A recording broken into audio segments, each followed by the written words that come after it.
I love his reaction to initially seeing Asher. Hysterical. My contractions are every 2 minutes now. Oh. I've Googled what micropenises look like, and I actually think for this show, it's essential that you do the same. Alright, so The Curse just had maybe the most insane ending to a television show I think I've ever seen. It has been plaguing my thoughts ever since I saw this episode. I'm constantly walking around going, what do you think this meant? What do you think this meant? What was with all the micropenises? Blah, blah, blah, blah, blah. Like, I cannot stop. Such a fascinating ending to a TV show. Now, I am still going to cover the first 20 to 30 minutes of this episode like a typical episode. But once we get talking about that insane last 30, 40 minutes, we're going to get into big, heavy, thematic discussions about the whole show. It's going to go on for a while, but I really want this video to serve as a great place to come to if you're confused about the ending or if you just want to like debrief and talk about it. I'll put timestamps for the different sections below at some point, but let's go.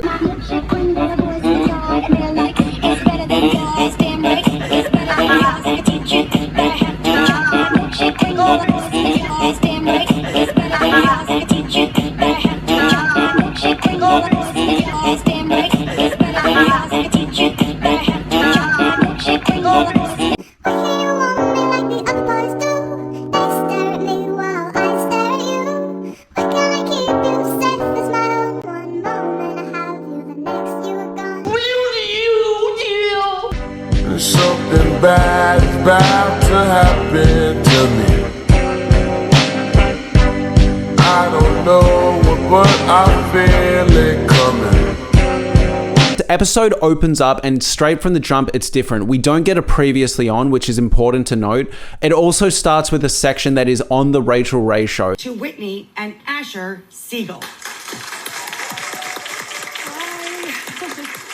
Thank you so much for having us, Rachel. Now, the fascinating thing about this section is it feels like a really cruel punchline. We have watched for 9 hours, basically, The Curse. We've watched these awful characters tear themselves apart, tear each other apart, tear an entire community apart, polarize people, evict people, just cause an unbelievable level of cultural and personal damage to people. And all this fascination and all these deep dives we're doing lead to a show that's basically a butt of a joke on a talk show. It's not even on HGTV, it's on HGTV Go. There's some weird karmic cruelty here where we're watching these characters that have completely torn each other apart, sitting there in the background having to hold a fake smile for like 10 to 20 minutes. Whitney tries to explain the house that we know all these intricate details of and what it all means and basically just fumbles it. She makes it sound like a thermos. That is if you have a passive house, which is kind of like living in a big thermos.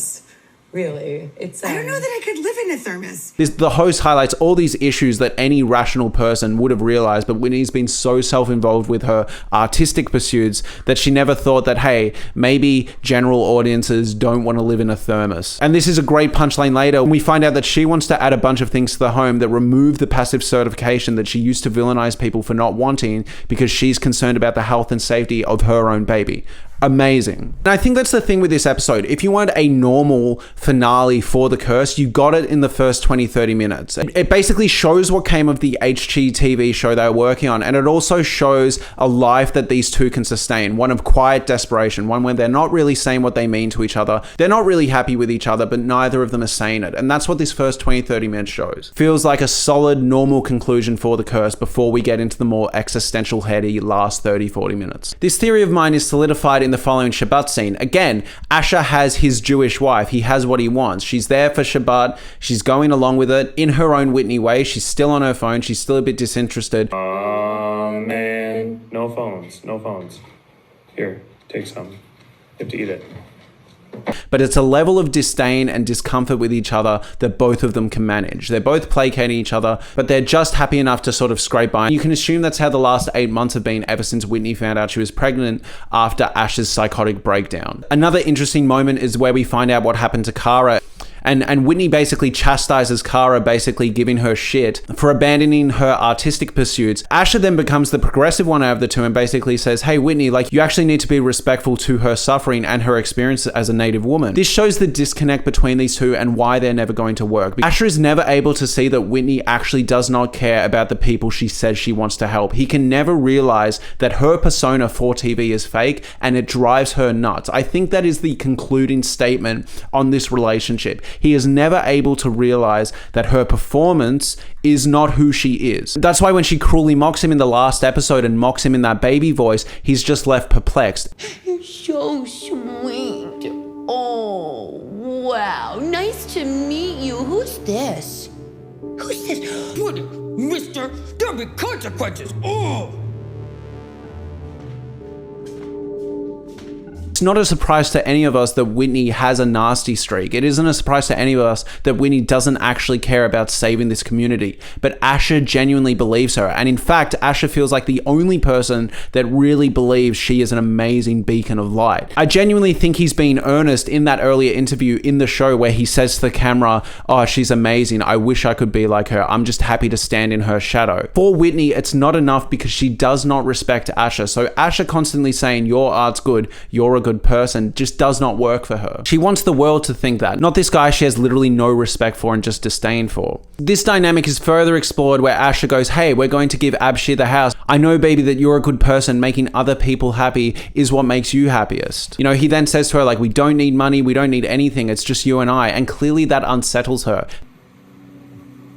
What makes you happy is other people being happy. So the gift is their faces when we tell them about this. And the model home is a kind of a memory of that feeling. That is not true for her. She wants fame, she wants money, she wants a certain life where Asher is just subservient and just gets it. Yeah, I guess my conclusion with this too is that Whitney puts on a fake front, but she wants a husband that gets the difference between her fake front and her real person, and Asher just doesn't get it. He believes what she's selling, which infuriates her. Now, I guess the best quote that sums this up brilliantly, and I wish I thought of this myself, was this quote when they talk about Abshir's house. Lion Perky said, I don't think that Whitney wanted Asher to gift the house to Abshir. I think that she felt like, I want most people to believe that making other people happy is what makes me the happiest. However, I want my husband to know the real me. And that's what this whole show has been about for Asher. It's him trying to understand people and just never getting it right. Now, next we have the really interesting Abshir scene. Basically, Asher gives to Abshir the house that he's basically made fancy, increased the property value of. He goes, this house is yours. You don't need to worry about us dropping in anymore. You don't need to worry about us maintaining it anymore or trying to sell it. It's all yours, a gift from us for free. In fact, we'd like you to stay here forever. This home is yours. You own it. Now, Abshir is clearly not thankful, right? He just goes, oh, now I need to pay property tax. Like, will you cover the property tax? And then he gets really demanding and says, actually, can you transfer me the money for the property tax? I don't want you to pay it. I want you to transfer it to me. Then I can boost my credit. Asher and Whitney are noticeably kind of put off by this and disappointed. There's this amazing comedic punchline where Abshir basically rubs his eye and they goes, oh, you can cry. Don't worry about it. He goes, no, there's dust in my eye. Oh, cry. It's okay if you want to cry. Yeah. No, it's dust. It's dust. Okay. I don't think he's putting on a brave face. I think that's genuine. There was just dust in his eye. Now, you can look at this scene and go, Asher's doing something genuinely nice and Abshir is being mean. Now, look, call me an awful white person, but I kind of agree. I think Abshir is being a bit rude and it's a really painful, cringe scene to unwatch. It's really hard, all right?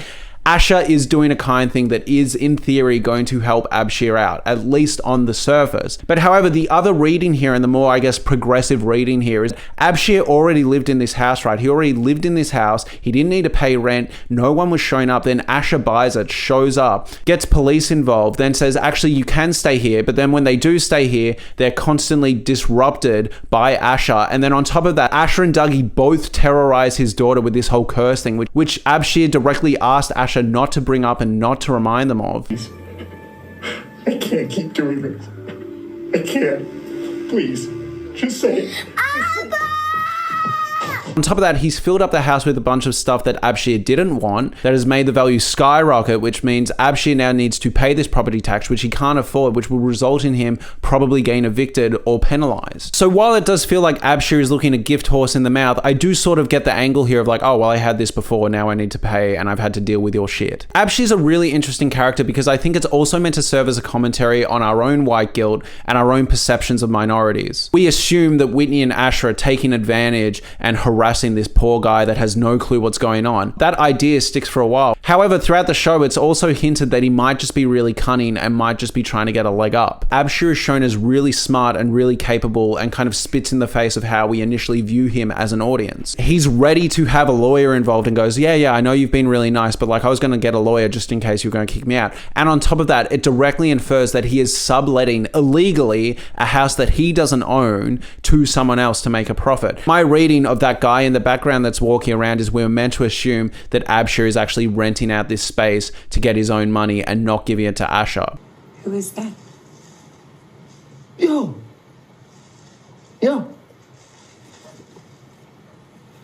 It's just a friend.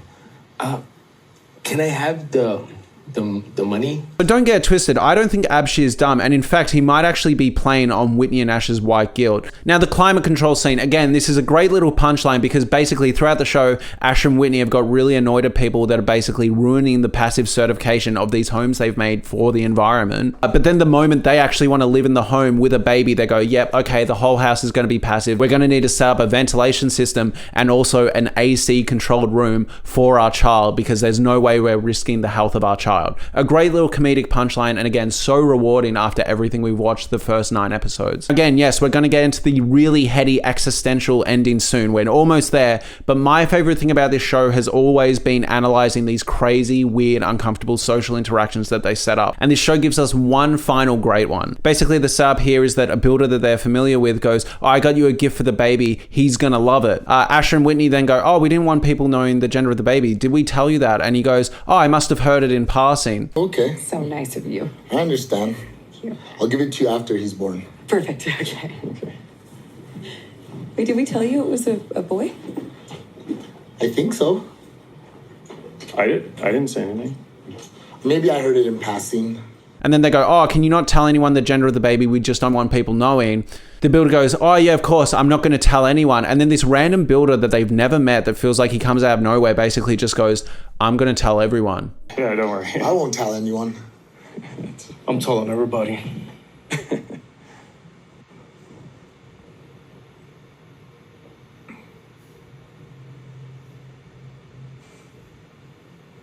I'll be at the truck.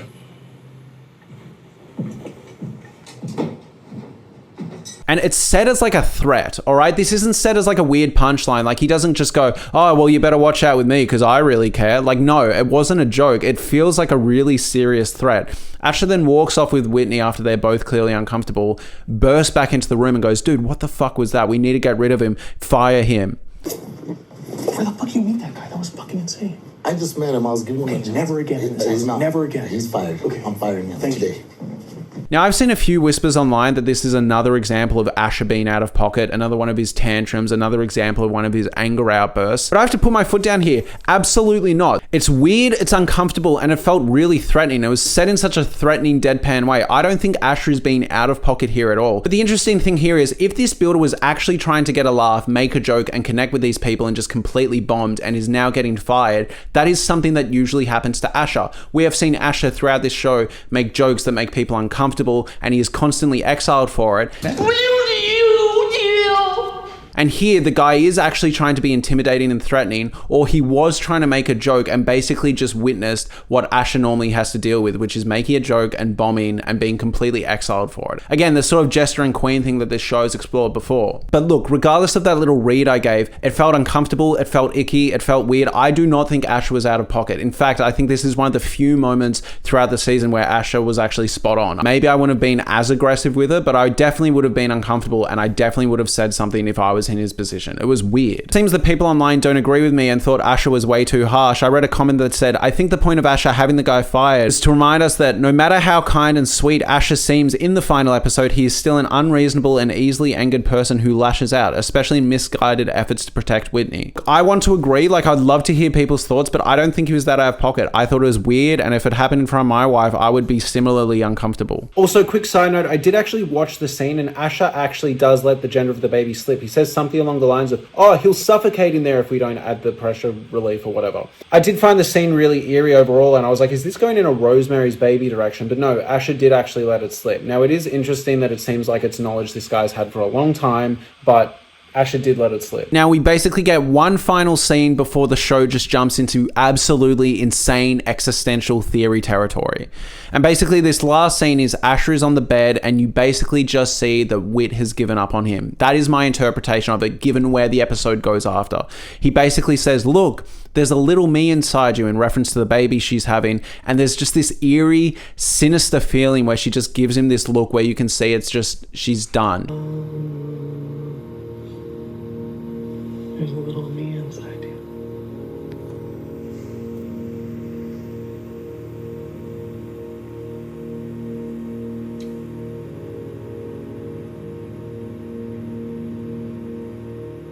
She's got the happy wife, happy life with Asher, where he's completely supplicating to her, and it still isn't enough. He just doesn't excite her. He's not interesting to her. This isn't the life she wants, and you sort of see that set in. Now, this is obviously me reading into it after how the ending goes, but I just can't help but get that feeling. I'm not saying she cursed him directly here, but to me, what it feels like is the way the ending goes, Asher leaving the world, is a product of Whitney completely not needing him or wanting him anymore. And I think you see it in this scene. She just has this look of complete, like, this is just it. This is the guy. He's doing everything he can to make me happy, and I still don't like it because he still just doesn't understand me. He doesn't realize that I don't want another him. I don't want a little him inside me. I want something new, and it can't be him. The idea that almost having one Asher was hard enough, let alone two, hence why he gets fucking evicted into the atmosphere, right? Insane. Now, here we go. We're into the final 30-40 minutes of this show. Now, I've had a few people say that they actually just watch my videos and don't watch the show. So if you've been keeping up with the show that way, brace yourself, because basically Whitney looks up and Asher is on the roof. Ash? Why are you up there? Why are you on the ceiling? What's happening? Why are you on the ceiling? I don't know. Let me climb down. I don't understand what's going on. What is this? No explanation. He's on the roof and he's not coming down. He is like stuck there. And not only is he stuck there, but he's been actively sucked up. If he tries to jump off, he gets sucked up. He's stuck on the roof.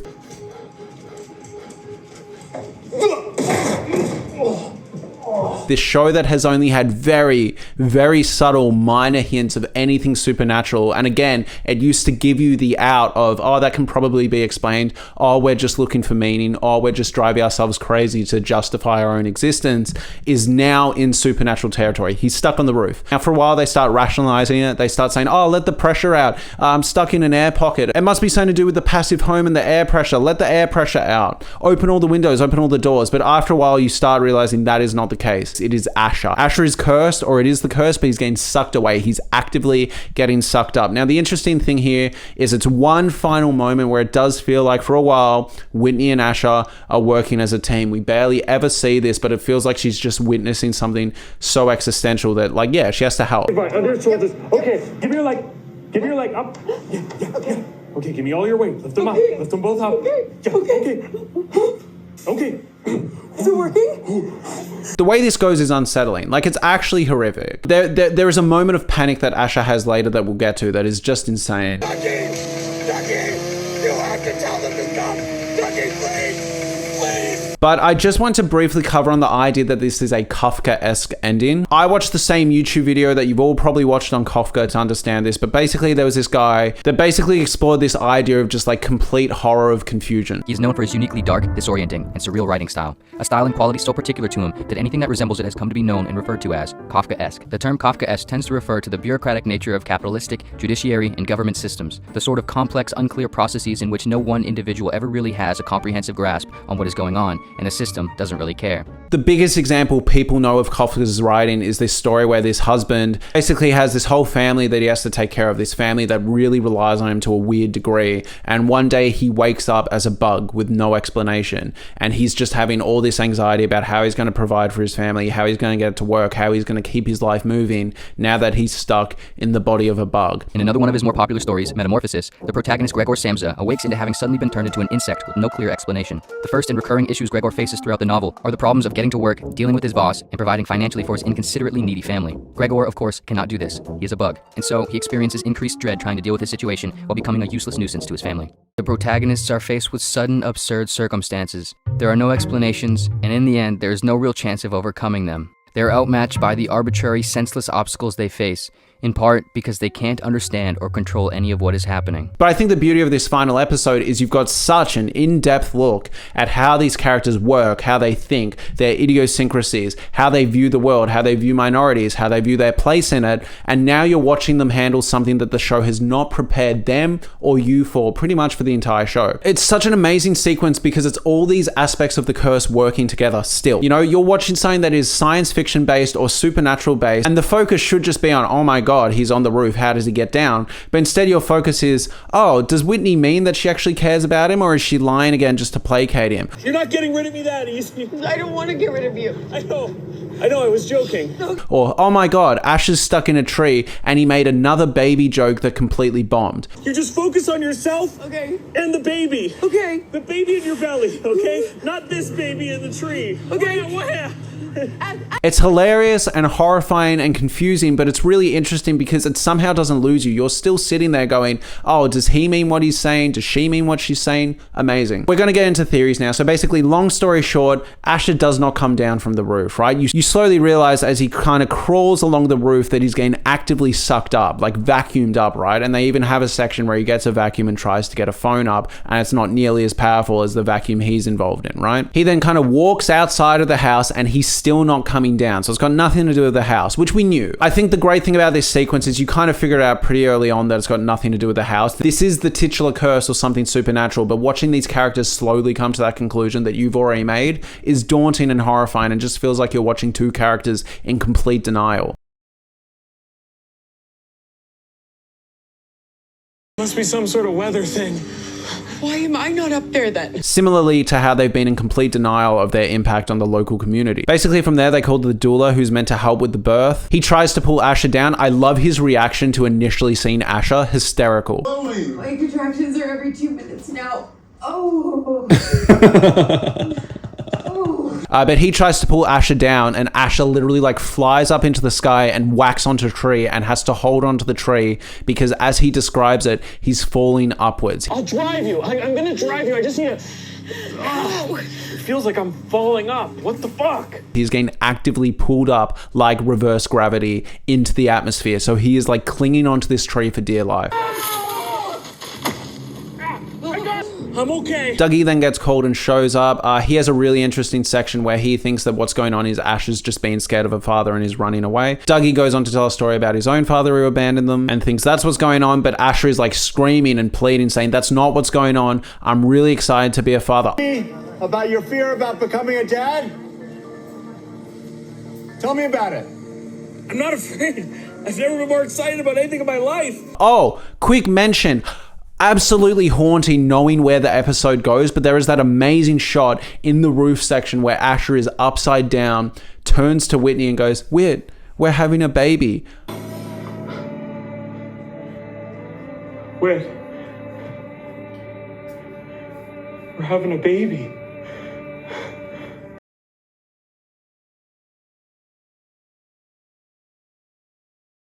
Also, there's an added sense of tragedy here because Asher is such a child at heart that it feels like the only person he may have properly connected with is a child of his own, similar to how he seemingly only seems himself when he's around Nala at certain points. So it's really, really tragic that like he is evicted into space before he can even meet that child. Asher is a character who has completely misunderstood all these social interactions. This is a moment that feels like genuine optimism in the face of something that is genuinely diabolical and cruel. The way things go for him is genuinely so dark, so abstract, and so cruel that this last final moment of hope he has feels so tragic on rewatch. Genuinely, like it's sad. You can laugh at it and go like, oh, what an absurd thing. It was genuinely like existentially horrifying. All right, him turning to Whit and going, Whit, we're having a baby that he's never going to see. Whit at this point is getting a feeling that this isn't changing. Now, it is of my belief that what is happening is because Whit completely gave up on him and hope of them ever being happy. And now that he's useless, he's shot off into the atmosphere because Whitney was his world. Dougie basically starts going, oh, we'll film this while we're doing it. He starts trying to get an interview. And then basically Asher gives like a really solid plan given his situation to the fire department. He literally says to the fire department, you need to throw a net over me with weights so then I can be weighted down and not flung up into the atmosphere. Basically like creating a really heavy weighted blanket. And he's like, that's the only way I'm letting go of this tree. Landing on a big pillow. I don't need that. I'm telling you, I need a net covering me from the top that is anchored to the fire truck. Then you need to crank me down to the truck. That is the only way I will let go. I think he's having a psychotic break and go, we're going to cut the tree. Simultaneously, Whitney is now giving birth. This is really important to notice because basically Ash's ascent into the atmosphere is in sync with his baby being born. But yeah, basically no one listens to him. No one believes him. They cut the tree and Asher flies up. He flies up into space. Dougie, you have to tell them to stop. Dougie, please. Please. I'm begging you. Stop. Now I knew this was coming. Basically from the moment he like jumped down and like hit the window, I was like, oh, this isn't like an air pocket. He's not coming down. He's getting pulled up. Someone has cursed him. Now it's up to us as viewers to sit there and go back and watch the whole show and figure out where things really turn for him. I don't think it's as easy as just saying it was Nala because I think her curse was closed with the chicken. We will get there.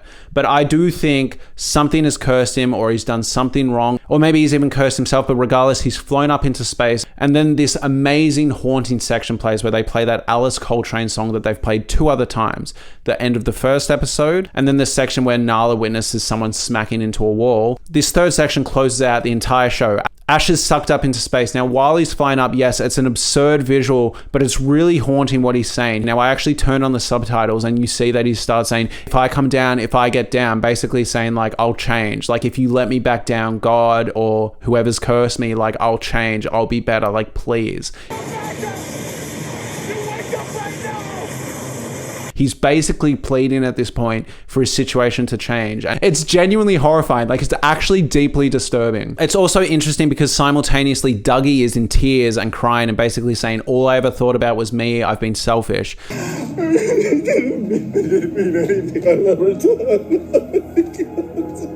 So it seems like Dougie thinks that his curse is the one that's thrown Asher out into the atmosphere. I don't think it is. I think it's between Whitney and Asher. I think it's way more fascinating. But I think the interesting thing here is Dougie is destined to a life of constant blame. He already blames himself for the death of his wife, and now he blames himself at least a bit for the death of Asher. Or alternatively, he doesn't believe he cursed Asher, and he just blames himself for not taking his request seriously and thinking it was all for TV. Now, this is seriously juxtaposed and timed up with baby Asher being born. Again, note that earlier in the episode, Asher said, oh, there's a little me in you. There's a little me inside you. It feels like there's a theme of rebirth here, which they have hinted at throughout the show. Even in that section, in the pottery section where she gifts the snake, she literally says it's a message of rebirth and kind of like continuation. And I'm of the opinion that that is the insane sort of theory that sums up what's going on in this show, but we'll get to that in a second. So Asher is in space. There's this amazing visual that calls back to 2001: A Space Odyssey, like so clearly.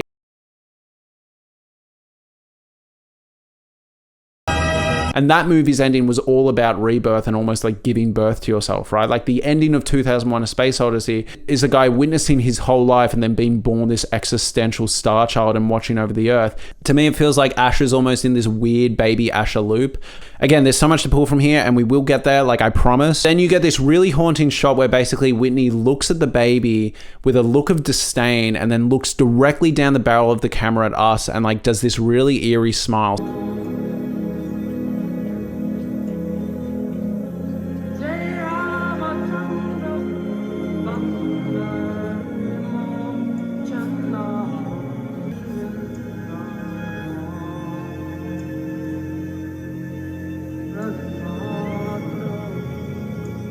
So to me, that read as either she cursed Asher and she knows he's gone in her heart and she's happy about it, or she didn't directly curse him, but she is happy knowing that she's got her baby and she can just feel that Asher's gone.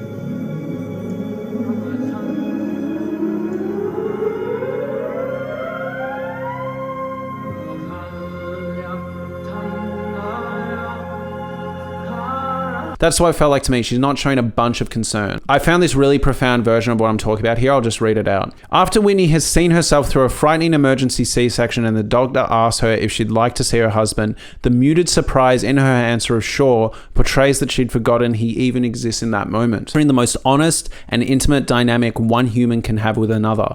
Asher rises into low orbit with the speed of a reverse skydive. Up there, above everything, he can see all.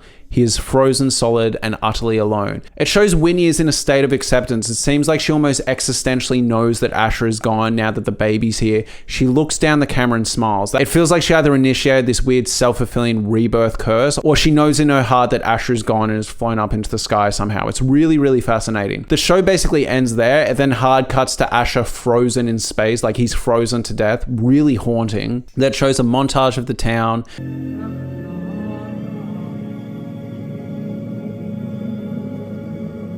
And basically it ends with the local residents saying, oh, all of that was for TV, wow.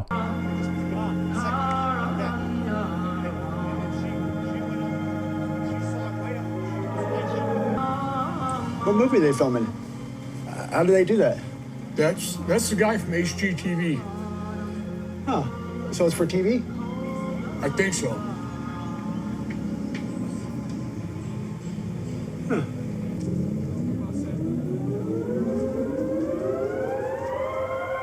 Basically, Asher's life and demise is seen as this weird punchline that was just in service of Whitney. Really fascinating. Now, before I forget, there's one horrifying visual moment before we'll get into theories. Basically, this moment where Asher is in space and he's basically moaning as he's dying. Really, really haunting. It's this weird kind of death rattle, just uncomfortable. Just editing and like watching these clips, I find this so deeply disturbing. Like he is literally being propelled out into space while his child is being born.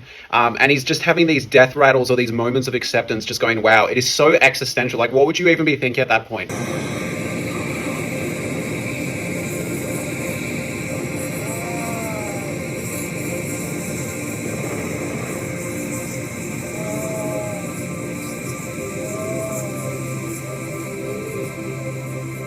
Before I deep dive into kind of my like rebirth theory on what this ending means, I do just want to talk about another great metaphor I saw highlighted on Reddit. I think my theory is really valid and they've laid out a lot of pieces, but I don't have it completely figured out. However, I also saw this one on Reddit talking about how it's a metaphor for gentrification, and I think it was fantastic. So I do just want to highlight that and read that out here. In terms of the gentrification and white guilt themes of this show, I don't think you could better summarize what this ending means in service of that than this comment. Asher was treated the same way Whitney and Ash treated Espanola. He was marginalized in real time.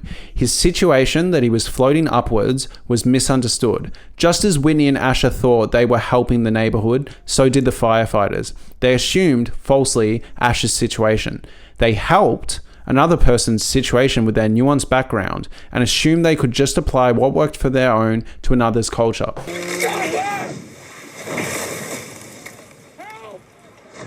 Basically talking about the fact that these firefighters thought they knew all the answers, the same way Whitney and Asher did when they really didn't. The seemingly well-meaning doula even made a point to say, do you trust me, and falsely assumed that positive intentions can somehow solve a complex, unsolvable issue, Asher's anti-gravity. This reflects how Whitney and Asher thought that by simply adding in a coffee store and some jeans, this would magically enhance and fix the community of Espanola. Even for practical things that seem smaller scale, like shoplifting not being worthy of jailing, was actually a complex issue with grander consequences that Whitney completely glanced over. These gestures end up killing him. They literally chop away the very last piece of land Asher was holding onto to stay alive. I see a lot of parallels with gentrification, land rights, and marginalization. Marginalization ends up pushing vulnerable people to the edge of society, in Asher's case, the edge of the earth.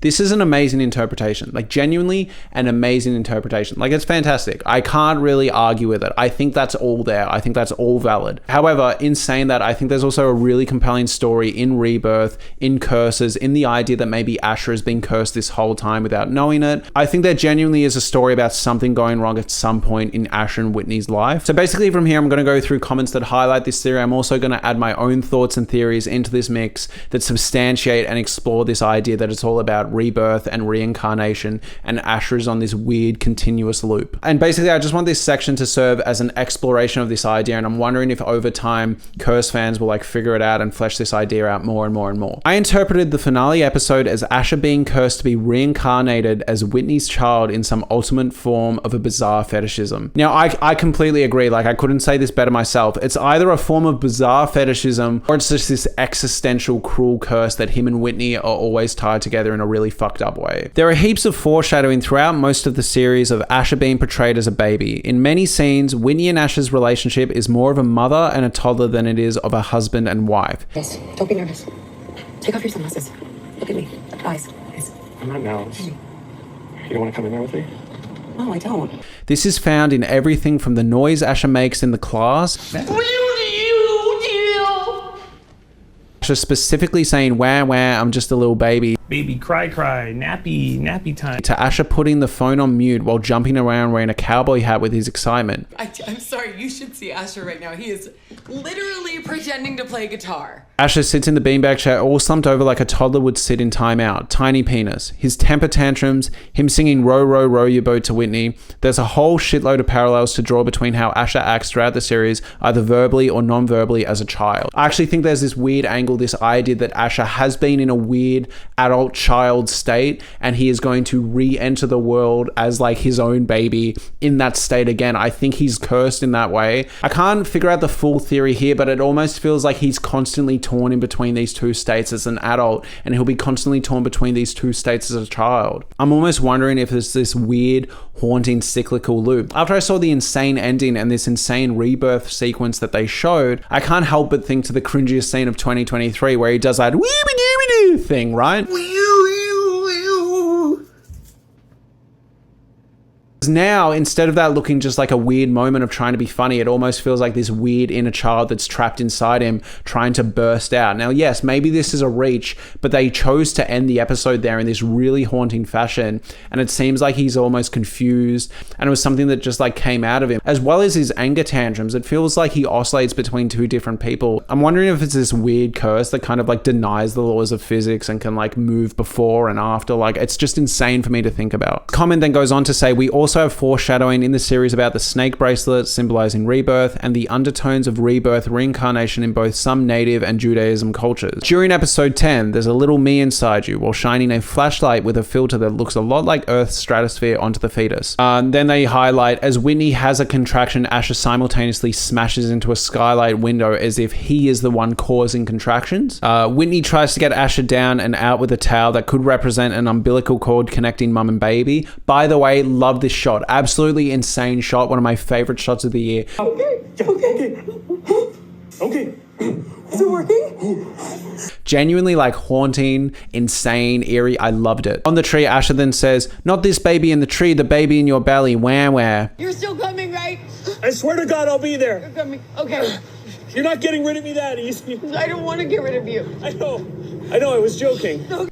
I swear to God, I'll be at the hospital with you. And in some ways, Asher is at the hospital with her, just inside her belly, being reborn, right, in this state where he's constantly destined to live out another life of social dysfunction. Even if you don't think it's literally his consciousness, maybe it's just the idea that the curse is him, it's his genetic bloodline, the idea that they can't socially interact properly, and they're doomed to a life of social isolation and social dysfunction until the one person gives up on them and evicts them into space, right? The same way Whitney eventually just went, I can't do this anymore. Goodbye, Asher. Asher is forcibly removed from existence at the moment Whitney gives birth, with adult Asher's final living memories being comparably similar to that of a fetus being plucked out from its current world inside of the womb. Was it Nala's curse? Was it Dougie's curse?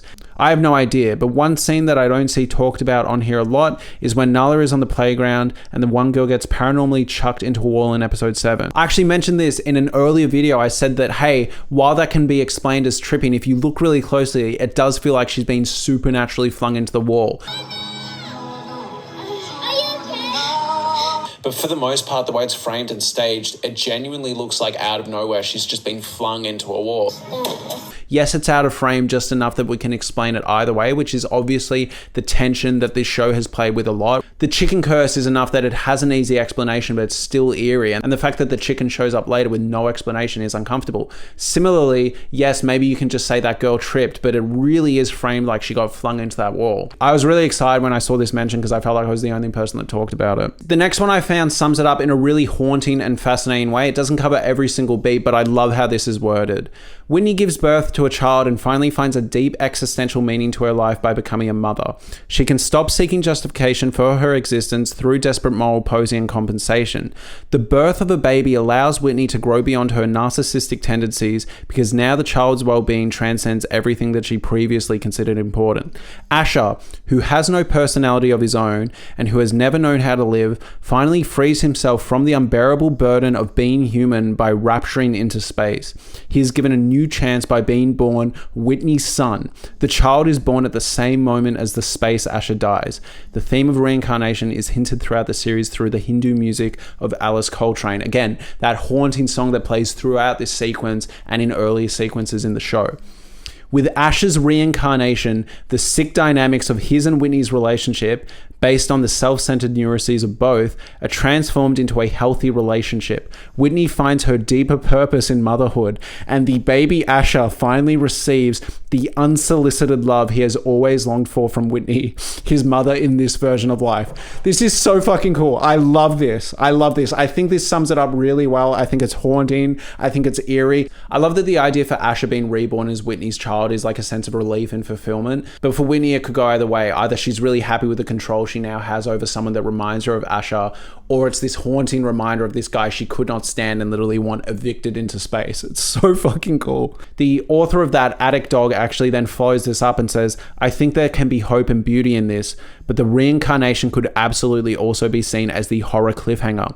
During the series, Asher keeps saying stuff like, woohoo, I'm the baby, and Whitney seems to hate him for that. The idea of her being doomed to be always close to Asher is horrifying to her, and this is hinted also in the finale when Asher projects planet Earth on her belly in the bed and talks about the baby being him, after which Whitney looks disassociated and sinister. And then you have this amazing comment below that just says, yep, we're getting close, which I love because I'm sitting there also like that commenter going, oh my god, I think we're like figuring it out, let's keep going. Then I saw an amazing YouTube comment on an episode 10 review that I'd just love to read out, where someone says, the rebirth reincarnation theory in a nutshell. Asher is a baby element sprinkled all season, where, and with constant infantilization of him and the fact that he literally has a baby dick. I've googled what micro penises look like, and I actually think for this show it's essential that you do the same, but Asher's penis does not look like a micro penis. Micro penis isn't just like a small penis, it's seen as an actual defect. Micro penises normally look like a little nub sticking out. Asher's penis just looks like a normal penis that's been like shrunk down. Looks like what you have before you've like grown up and gone through puberty. That's why it's so unsettling and feels so out of place. I'm actually wondering at this point if the micro penis isn't just like the mark of the beast. In The Omen, right, the people that were possessed or seen as the next coming of Christ had the 666, and I'm wondering if the micro penis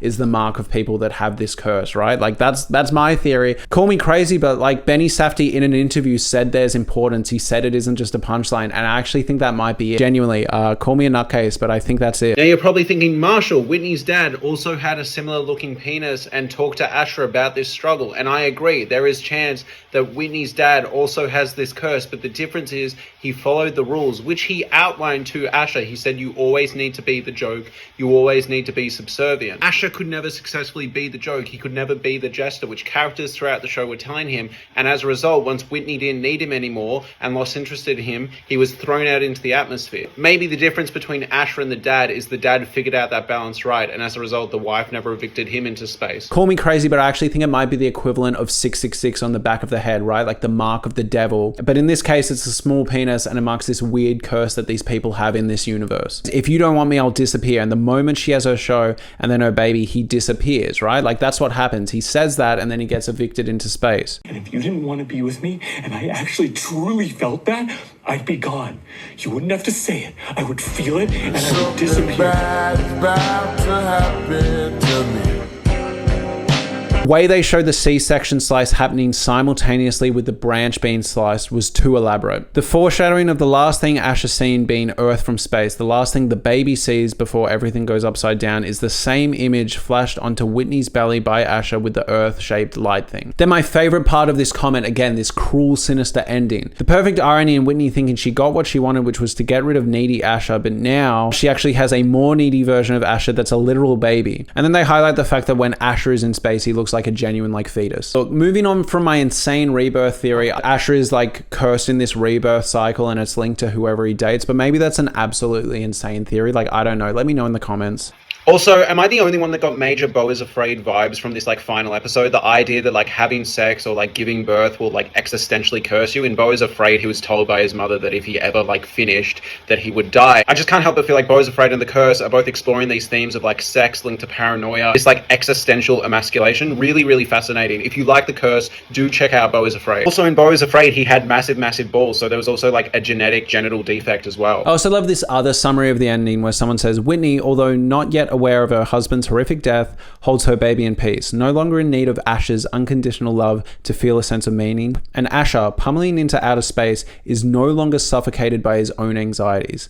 It seems, at least for a moment, that these characters may finally be free. That's a really haunting and devastating interpretation too. Asher is someone who just could never get it socially right, never connect with people, and as a result now he's like flung up into space and finally be quiet and be at peace. Haunting, weird, disturbing, out there. I love it. And next we have parents and foreshadowing. Unsure how much has been brought up between the parents, their acceptance of Asher, the weird micro-penis stuff, but there has to be some connections to the cyclical issues. I agree. I think the micro-penis is the mark of this cyclical curse that the men in this world have, or maybe just Asher has. And I think maybe it hasn't happened to the dad because he hasn't pissed off the woman that loves him. Maybe that's it. Maybe it's a curse or a supernatural thing that needs to be activated by the women in this world. Like, I don't know, but clearly the husband and the wife get along way better than Asher and Whitney, and maybe that's why Asher got flung up. The dad earlier in the episode said the only way you're going to do this is if you make fun of your small penis, you make fun of yourself, and that'll keep her around. Alright, so rewatch this scene now and treat it as if the dad is actually laying out rules to follow so Asher doesn't suffer the fate he inevitably ends up suffering. And it plays wildly different, especially considering the fact that throughout the show multiple characters have referred to him as the clown and the jester and keep telling him to do that. We dealt with it, and I got over it. Look at me now. I got a lovely family. You don't think I had some issues though? Well, yeah, I did, but who wants to live with that? Be humiliated. What you do, you say it once, you say it to a complete stranger. Hello, I've got a small penis. Yeah, I'm not sure I have the issue you're Asher, referring to. Break the illusion in your mind. Hey, I'm the guy with the small dick. I tell all my friends, they know. And he fucking had a very, very small one. Never shared that with anyone, not even me. And I can tell you, he was very sad in his final years. Once you find someone, you find a special person who doesn't care, like Whitney, you're the clown. Is the most liberating thing in the world. Maybe the dad was actively saying like, hey, you have the same affliction, you have the same curse that I do, and the only way you can get through this is actually by making a joke of yourself and understanding people. And Asher just never could get it right, so he got flung up into space. Maybe there's something there. I actually agree. Like, there is some weird cyclical issues there, and it is weird that Whitney's dad knew what was going on. But also, Whitney's dad clearly has a decent relationship with his wife, and they work as a team, and Asher and Whitney just never could. Another post I love. Everybody got what they wanted. Whitney wishes Asher would go away, and he did. Dougie begged to be cursed, and he now carries the guilt of his wife's death and not taking his friend seriously, leading to his death. Asher has a humiliation and cucking fetish. Another man will raise his child. As a consolation, his constant self-infantilization has led to him being reborn as his own child, literally being Whitney's baby. This is his place. And someone replied, if this is the take and it's a convincing interpretation, then I'm wondering if all three of the main characters are cursed. Asher is cursed to literally remove himself from the world when he's not needed anymore. Dougie is cursed to wallow in not knowing whether or not he's responsible for the horrible things in his life. And Whitney is cursed to be stuck with Asher's spirit forever. Now, while I'm in love with this theory that Asher is cursed from birth, or there is a rebirth reincarnation curse on him or something, I do want to actually talk about the curses that are validated within the show from what we see.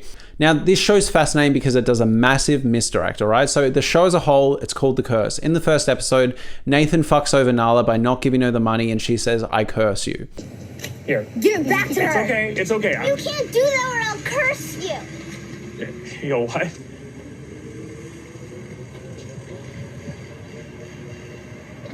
I curse you. Okay.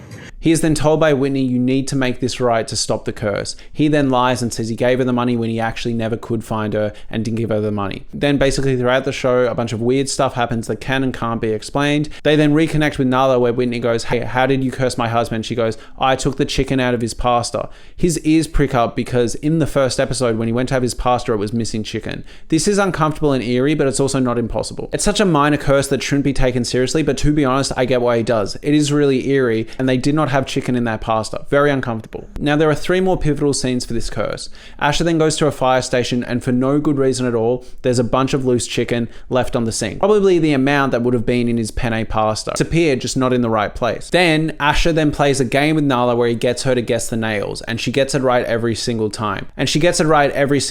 In fact, he actually repeats numbers and she gets it straight away. And the only reason she stops is because he fills up his hand with about 10 or 20 nails and his hands start bleeding. Now, yes, again, all of this can be explained. Maybe they were all lucky guesses and the reason she stopped is because of the blood, but it's a freaky scene because he doesn't exactly get closure. If she had guessed the exact right number in his hand, It would have pretty much solidified that this universe and this character Nala actually have supernatural abilities, because at that point she's guessed it right 4 times in a row and he's grabbed a bunch.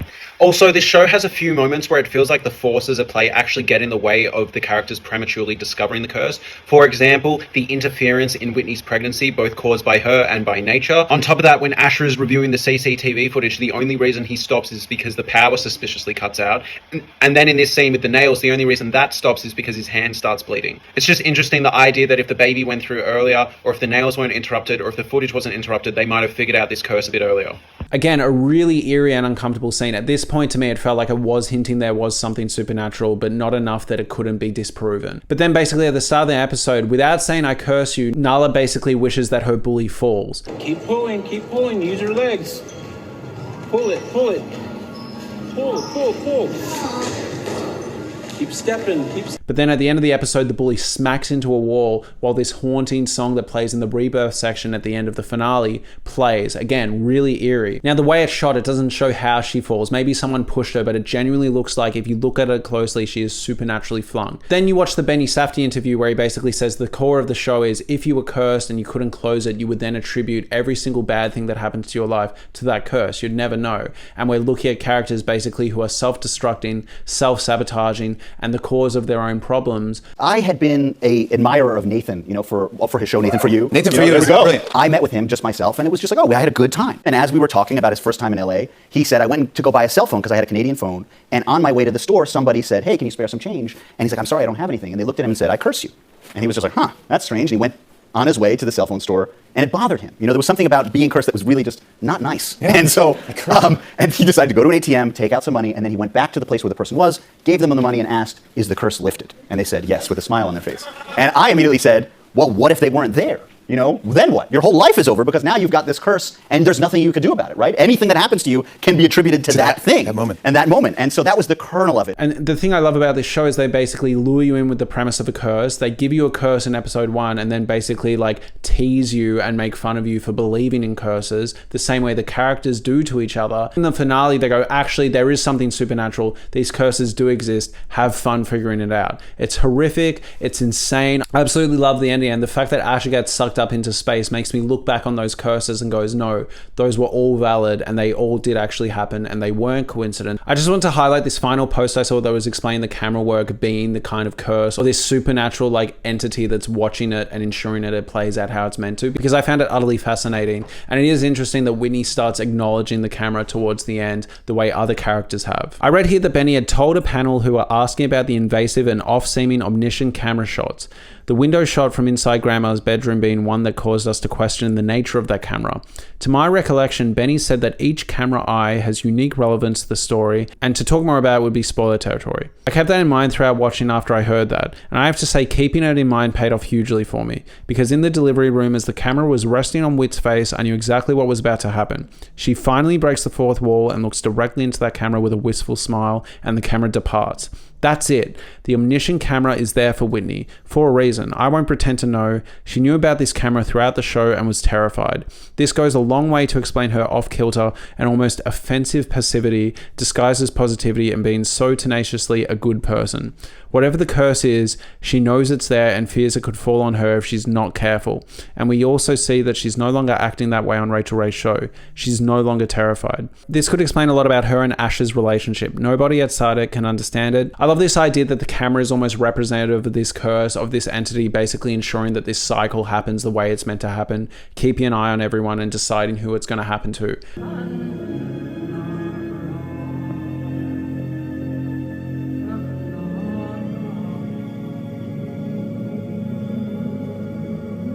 Really fascinating. So many ideas here. Thank you so much for watching. If you would want a full video essay on this whole show as a whole, or what this ending means, or whatever, please let me know. That would take a lot of work and a lot of effort, but if there's an audience for it, I would love to do it. Thank you so much for watching. I absolutely love this show. An absolutely wild ending. I did not think I'd be talking about all these crazy theories after the finale. I just thought I'd be like, oh, the show went wrong and someone suffocated in one of the passive houses and turns out they were humiliated on TV. But no, we got something genuinely existential, genuinely supernatural feeling, something that's going to make rewatches of this show just so compelling and fascinating. Thank you so much. Any big Curse fans, please start rewatching the show. Stay on Reddit. Like, let's figure this out together. I'm wondering if this show is going to be the next Twin Peaks or something. Like, I love it. I love it. I love it. I love it. And also, I'd love to like hypothesize about what a season 2 could be. Thank you so much for watching. Please subscribe. I'll do more Curse content. Just let me know what you guys want. Thank you so much.